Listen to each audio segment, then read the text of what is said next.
کہ میری امت میں سے اللہ اتنے گناہگاروں کو معاف کرے گا جتنا بنو کلب کی بکریوں کے بال ہیں.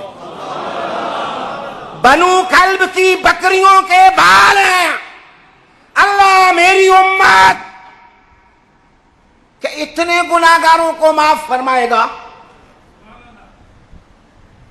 مسئلہ سمجھیے اور حدیث کو سمجھیے. ضرب دے کر اسے انا انزلناہ فی لیلۃ مبارکہ سے کہ اتنے قبیلے تھے، حضور نے بنو کلب ہی کا نام کیوں لیا؟ کچھ نہ کچھ تو وجہ ہوگی اور کچھ حکمت ہوگی اور کچھ فلسفہ ہوگا کہ رحمت عالم نے کسی اور قبیلے کا نام نہ لیا. پتہ نہیں کیا قبیلے تھے، بنو ظفر، بنو تنیم، بنو نعیم، بنو خالد، قریش، ہاشم.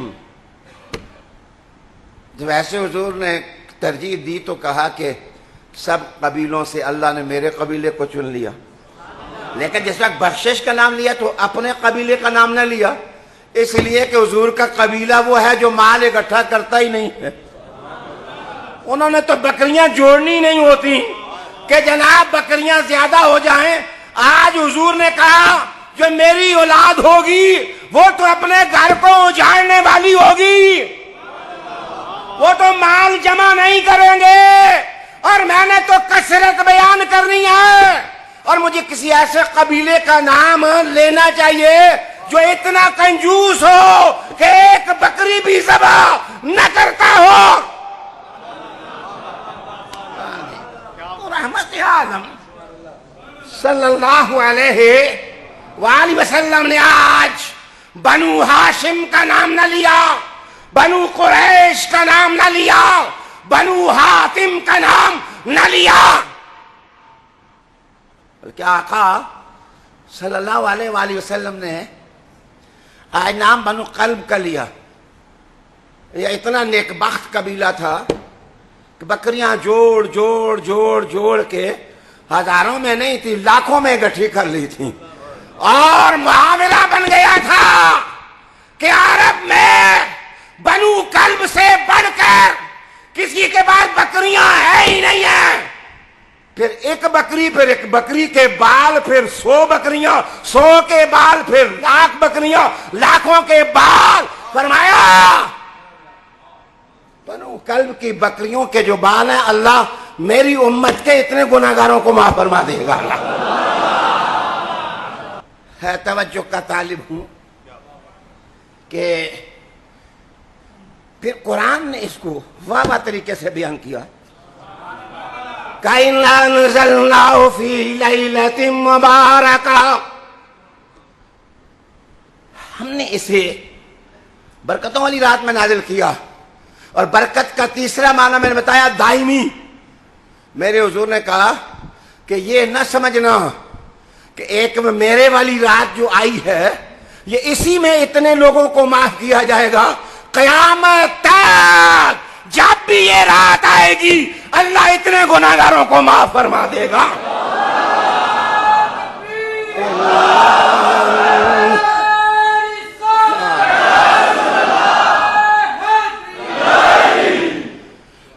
اِنَّا أَنزَلْنَاهُ فِي لَيْلَةٍ مُبَارَكَةٍ، دائمی فیضان، منفعت دینے والا، نوازنے والا، عطا کرنے والا. اچھا میری طرف دھیان دو. ویسے آپ کو معلوم ہے کہ میں فی البدیہہ بولتا ہوں، مجھے معلوم نہیں ہوتا کہ کہاں سے شروع کرنا ہے کہاں ختم کرنا ہے. میں ایک سوال پوچھوں آپ سے، کریم آپ کے دماغ سے جواب خود عرض کروں گا، لیکن تشویق پیدا کرنے کے لیے تاکہ آپ بات اچھی طرح سمجھ جائیں کہ بال انسانوں کے افضل ہوتے ہیں یا بکریوں کے؟ جو بال ہیں بال افضل جو ہیں وہ بکریوں کے زیادہ ہوتے ہیں یا انسانوں کے زیادہ؟ جناب آپ کو سمجھ نہیں آئی. یہ حضرت انس سے پوچھیں, ان کی اماں سے پوچھیں نا, جن کو حضور کا ایک بال مل گیا تھا تو جناب مدینہ میں جشن منہ مبارک منایا جاتا, اس بال کو غسل دیا جاتا اور آل مدینہ جوک در جوک آتے, کوئی پانی پیتا, کوئی چہرے پہ ملتا, کوئی سر پہ ڈال لیتا. تمہیں معلوم ہی نہیں ہے کہ محمد کے بال کی قیمت کیا ہے. صحابہ آئے تھے,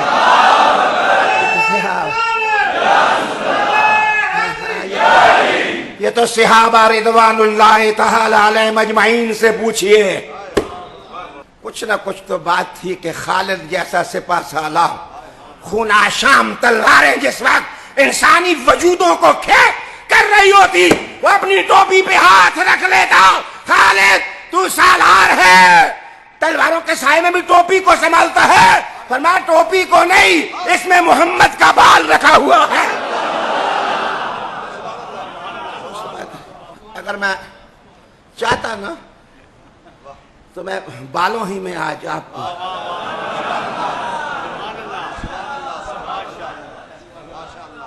ویسے بال سر کا ہو یا بال سینے کا ہو, فضیلت اپنی اپنی ہے. آپ سمجھے نہیں, پنجابی میں بال پتر کو کہتے ہیں. سر کا بال ہو تو پھر بھی واہ واہ, اور گودی میں بیٹھنے والا حسین ہو تو پھر بھی واہ واہ. تیری نسل پاک میں ہے بچہ بچہ نور کا, تو ہے عین نور, تیرا سب گھرانہ نور کا. اچھا واپس لوٹیے. انسان کے بال کا تو مقام بہت ہے شاید, پھر حضور کا بال صحابہ نے اس کو سنبھال کے رکھا, لیکن حضور نے بکریوں کی کیوں مثال دی؟ تو وجہ تو ہوگی کہ رحمت عالم مثال بکریوں کی دی. بکری حلال جانور ہے, لیکن حضور نے بکری کی مثال دی. رحمت عالم علیہ السلام نے فرمایا کہ انسانوں کی بھی قسمیں ہیں, کچھ گناہوں کے ہاتھوں اتنے گر جاتے ہیں کہ اولئک کل انعام, وہ جانوروں کی سطح پر چلے جاتے ہیں.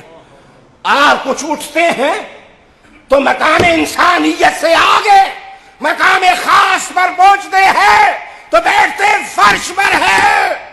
تو میرے مصطفیٰ کہتے ہیں بلال تو کرتا کیا ہے؟ تیرے جوتوں کی خشخش کی آواز مجھے ادھر آ رہی تھی. تیرے جوتوں کی, یہ تیرے جوتوں کی خشخش, اس کی آواز مجھے ادھر آ رہی تھی. تو اس کا مطلب یہ ہے کہ رحمت عالم نے جو مثال دی نا, تمہارا اتنا گناہگار ہو, اتنا گناہگار ہو, اتنا گناہگار ہو, اتنا گناہگار ہو, اتنا گناہگار ہو, اتنا گناہگار ہو کہ گر جائے اور وہ کہے کہ میں تو انسان ہی نہیں رہا ہوں. میرے حضور نے کہا جیسے بنو کلب کی بکریاں ہیں نا, ان کے بال ہیں, اللہ آج تیرے گناہوں کو نہیں دیکھے گا, اللہ محمد کا چہرہ دیکھے گا نا, تیرے گناہوں کو معاف کر دے گا. عالی جناب, جہاں گرے ہوئے انسان کا مقام یہ ہے, وہاں غوثوں کے لیے عطا کیا ہوگی, وہاں صدیقوں کے لیے عطا کیا ہوگی, وہاں قطبوں کے لیے عطا کیا ہوگی, وہاں صالحین کے لیے عطا کیا ہوگی, وہاں اولیاء کرام کے لیے عطا کیا ہوگی, وہاں جناب صحابہ کے لیے عطا کیا ہوگی, وہاں محمد کے جگر کے ٹکڑوں کے لیے عطا کیا ہوگی. اِنَّا نَزَلْنَاهُ فِي لَيْلَةٍ مُبَارَكَةٍ. اچھا, برکت کا مفہوم آپ نے سمجھا. ایک بات عرض کروں, ہمارے دور کا ایک مسئلہ یہ ہے پیارے کہ ہم سارے مسجد میں آتے ہیں نا تو اپنے آپ کو ٹھیک ہی سمجھ کے آتے ہیں. کو بندہ اپنے آپ کو غلط سمجھتا ہی نہیں، گناہگار سمجھتا ہی نہیں، کہتا میں ٹھیک ہوں، میں عالم ہوں، میں مولانا ہوں، میں پیر معظم ہوں، میں تہجد پڑھتا ہوں، میں سخی ہوں، میں کریم ہوں، مجھے شب تنہائی کی دولت ملی ہوئی ہے، میں گریہزاری کرتا ہوں، میں روزہ رکھتا ہوں۔ ہمارا مسئلہ یہ نہیں ہے کہ ہم غلط ہیں، ہمارا مسئلہ یہ ہے کہ ہم اپنے آپ کو ٹھیک سمجھتے ہیں، غلط ہو کے بھی ہم اپنے آپ کو ٹھیک تصور کرتے ہیں۔ آؤ سبق لے لو قرآن کی آیت سے کہ پیغمبر رسول ہے اور سب سے سونا رسول، سب سے سونا رسول، میری مراد حسن یوسف، اور اس کی زبان کا مقولہ قرآن نقل کرے وما ابرئ نفسی، میں بذات خود اپنے نفس کی برات نہیں کرتا، ان النفس لامارۃ بالسوء،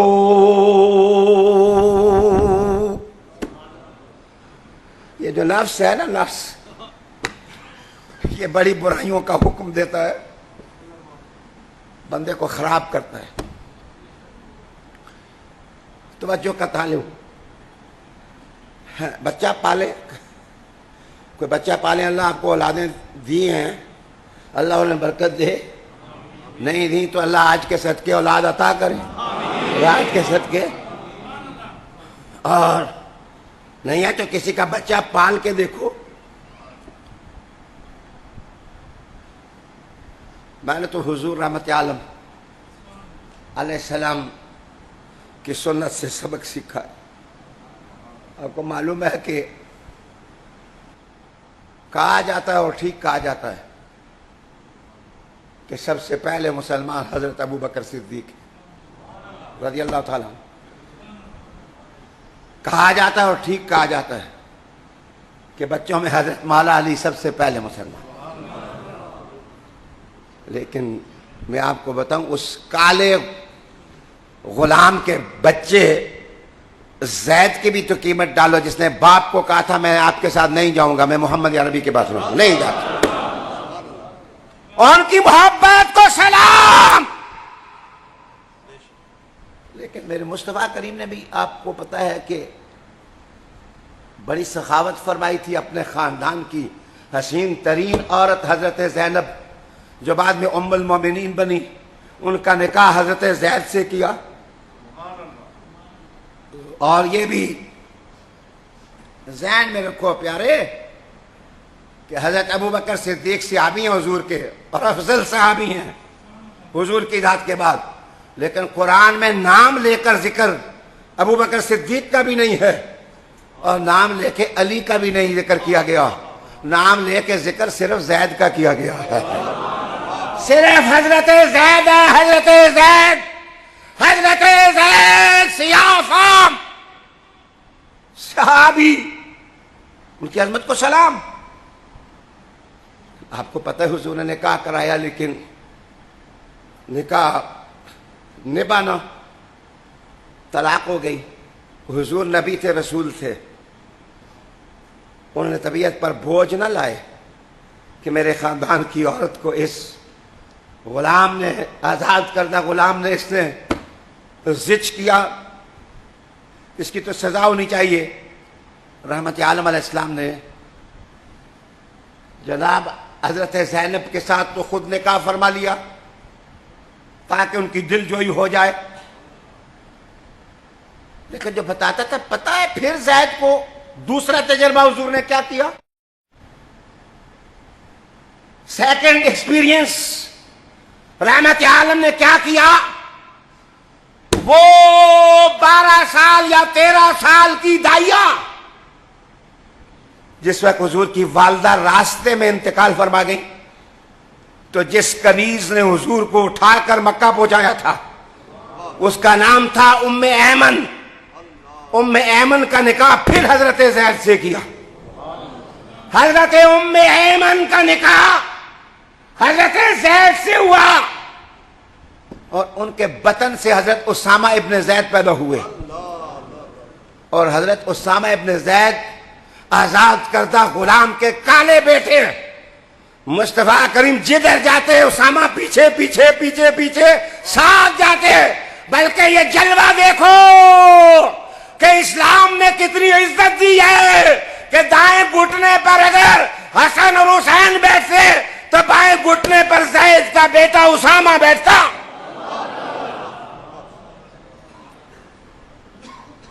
حضور رحمت عالم نے کالے گورے اور چٹے سیاہ کی تمیز، عرب اور عجم کی تمیز ختم کی اور اِنَّ أَكْرَمَكُمْ عِنْدَ اللَّهِ أَتْقَاكُمْ کا فیضان بانٹا. اب حضور جدھر جاتے اسامہ پیچھے پیچھے جاتے. اب میں سمجھانا کیا چاہتا تھا کہ غلام آقا کو دیکھے نا تو کچھ اور ہی مزہ ہے، لیکن آقا جب غلام کو دیکھے اور اس کا اٹھنا دیکھے، اس کا بیٹھنا دیکھے، جس وقت آقا پھر صرف آقا غلام کو نہ دیکھے بلکہ جس نبی کے پیچھے 1,24,000 نبیوں نے ہاتھ باندھ لیے تھے وہ نبی اسامہ کو دیکھے. کبھی کبھی اب میرا عنوان ڈیولپ ہو گیا. میں کہنا کیا چاہتا تھا کہ کبھی اپنے بچے کو دیکھیں یا کوئی بچہ آپ کو نظر آئے نا کہ وہ دوسرے بچے کو دھکا دیتا ہے، اس کے ہاتھ سے روٹی چھین لیتا ہے، اس کو تھپڑ مار کے گرا لیتا ہے، اس کے سینے پر چڑھ کر بیٹھ جاتا ہے، اور وہ بچہ جو ہے وہ کبھی ماں کو بھی تھپڑ دے مارتا ہے، باپ کی طرف بھی دوڑ دوڑ کے جاتا ہے.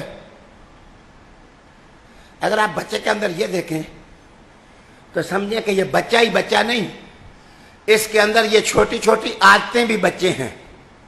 جس طرح بچہ بڑا ہوگا تو یہ عادتیں بھی بڑی ہوں گی، اور یہ عادتیں بڑی ہو کر آج اپنے جیسے بچے کو دھکا دیتا ہے تو کل بڑے لوگوں کو دھکا دے گا، کہیں یتیموں کو، کہیں مسکینوں کو یہ دھکا دے گا، لوگوں سے دولت چھین لے گا، ہڑپ کر جائے گا.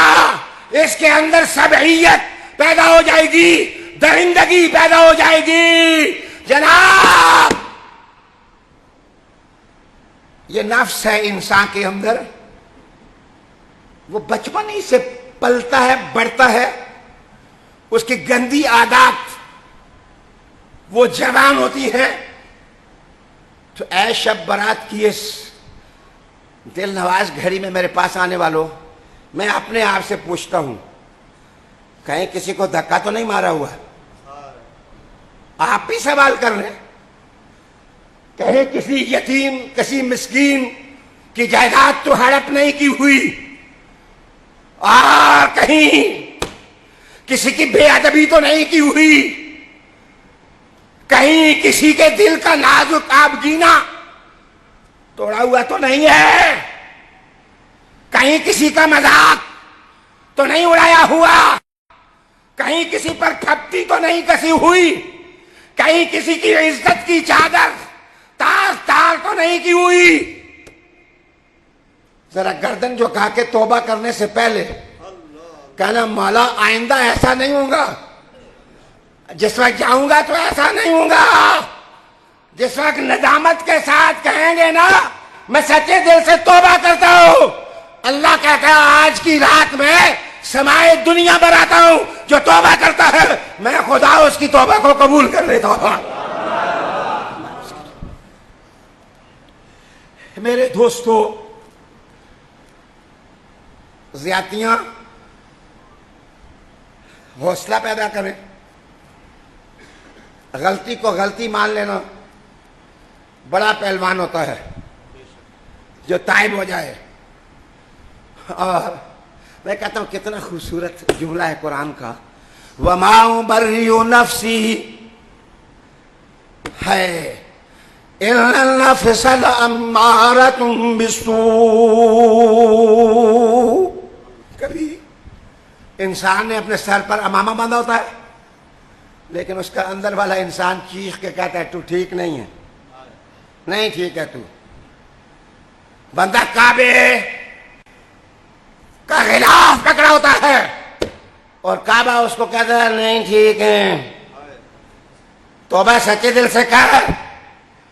زمزم پی رہا ہوتا ہے اور زمزم کے قطرے اس کو کہہ رہے ہوتے ہیں مجھے کدھر ڈال رہا ہے، مجھے کس پیٹ میں ڈالے جا رہا ہے۔ عالی جناب، شب قدر آج کی رات تو اپنے پر رحمت پھیلا کے بیٹھی ہے، آؤ میرے سینے سے لوگو۔ میں نے کہا اگر کسی بندے کے جیب میں پیڑی چیز ہو نا، وہ مسجد میں جا رہا ہو، سگریٹ ہو، چرس ہو، وہ نکال کے باہر رکھتا ہے کہ میں اللہ کے گھر ہوں، جا رہا ہوں تو میں یہ ذرا اٹھا کے باہر رکھ دوں تاکہ میں بڑی پاکیزہ جگہ جا رہا ہوں۔ اور میرے پیارے لوگوں، میں آپ سے کہنا یہ چاہتا تھا کہ اگر کوئی غیبت ہے، کوئی زنا ہے، کوئی بدکاری ہے، کوئی جوا ہے، کوئی شراب نوشی ہے، تو یہ گند کی گٹھڑیاں ہیں، آج رات آ ہی گئے ہو تو ان کو پاسے رکھو، پاسے رکھ کے مدینے والے کی طرف منہ کرو، کہو ہمارے سفارشی بن جائیں تاکہ اللہ ہمارے گناہوں کو معاف فرما دے گا۔ اِنَّا أَنزَلْنَاهُ فِي لَيْلَةٍ مُبَارَكَةٍ